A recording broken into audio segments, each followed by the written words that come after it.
పెద్దపల్లి జిల్లా రామగిరి మండలం RG3 area పరిధిలో OCP2 బొగ్గు ఉపరితల గని గేట్ దగ్గర ఎన్నికల ప్రచారం నిర్వహించారు.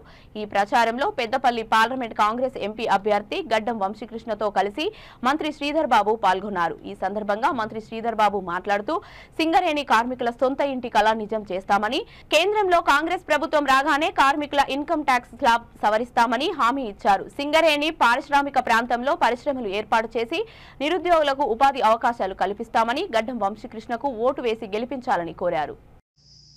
మీకు సంబంధించి నేను ఇంకో మాట చెప్తున్నా, ఇళ్ల స్థలం ఉండి ఇల్లు లేని వాళ్ళు ఉన్నారు అనుకోండి, జూన్ 6వ తారీఖు నాడు ఎలక్షన్ కూడా అయిపోతుంది. ఇళ్ల స్థలం ఉండి ఇల్లు లేని వాళ్లకు ప్రభుత్వం నిర్ణయం తీసుకొని విధానపరమైన కేబినెట్ లో ఆమోదం పొందింది. కానీ ఎన్నికలు ఈ మధ్యలో ఈ 2.5 నెలలు ఎన్నికలు ఉన్న సందర్భంలో అది ముందుకు తీసుకెళ్లలేకపోయినాం. ప్రభుత్వ అధికారులు జూన్ 6వ తారీఖు తర్వాత వస్తారు, ఊర్లో తిరుగుతారు, మా మిత్రులు కూడా ఉంటారు. వాళ్ళతో ఇళ్ల స్థలం ఉండి ఇల్లు లేని వాళ్ళని గుర్తించి అందరికీ ఇల్లు ఇచ్చే కార్యక్రమాన్ని మొదలు పెడుతుంది. అది కూడా ఎక్కడ అవకాశం ఉంటే అక్కడ మన వాళ్ళని తీసుకుపోయి చదువుకున్న పిల్లలకు ఉపాధి కల్పించే కార్యక్రమం నా బాధ్యత. మీ ఇంట్లో మంచిగా చెప్తున్నాను. ఈ గ్రామానికి సంబంధించిన సమస్యలు ఇది పెద్ద పర్యాటక కేంద్రం చేస్తాం. ప్రతిపాదన పెట్టిన అటు బేగంపేట నుంచి రోడ్డు పెట్టాలంటే అటు నుంచి కూడా రోడ్డు పెట్టి గుడికి పెద్ద పర్యాటక కేంద్రం ఈ 5 సంవత్సరాలు అదే టార్గెట్. ఇది పెద్ద పర్యాటక కేంద్రం అయితే ఇక్కడ అనుకోకుండానే ఉపాధి పెరుగుతుంది. అక్కడ కొలను ఉంది. నేను ఎప్పుడు ఒక 20 సంవత్సరాల క్రితం ఎక్కిన. అక్కడ కొలను ఉంది.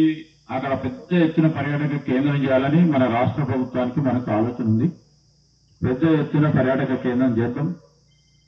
మనం అందరం కూడా కలిసి మీలో ఒక్కరిగా నేను చెప్తున్నా, నేను రాష్ట్ర స్థాయిలో మంత్రిగా ఉన్నా.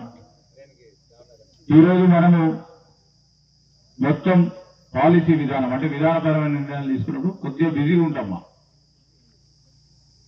మీకు కలిసిన కలవకున్న నా ఆఫీస్ ఉంది ఇక్కడ మా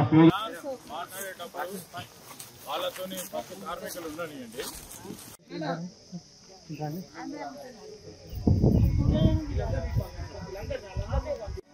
ఏ అమ్మా అందరు కూర్చొని నమస్తే అమ్మా. అందరికి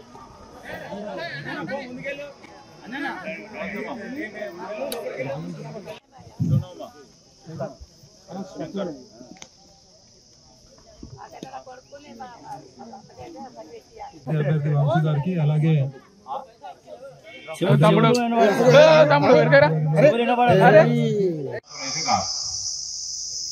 న్యాయంగా పని చేయాలి అని నన్ను అడిగి గట్టిగా చెప్తే ఇక్కడ మీరందరూ కూడా ఉంటారు. ఏదైనా మీకు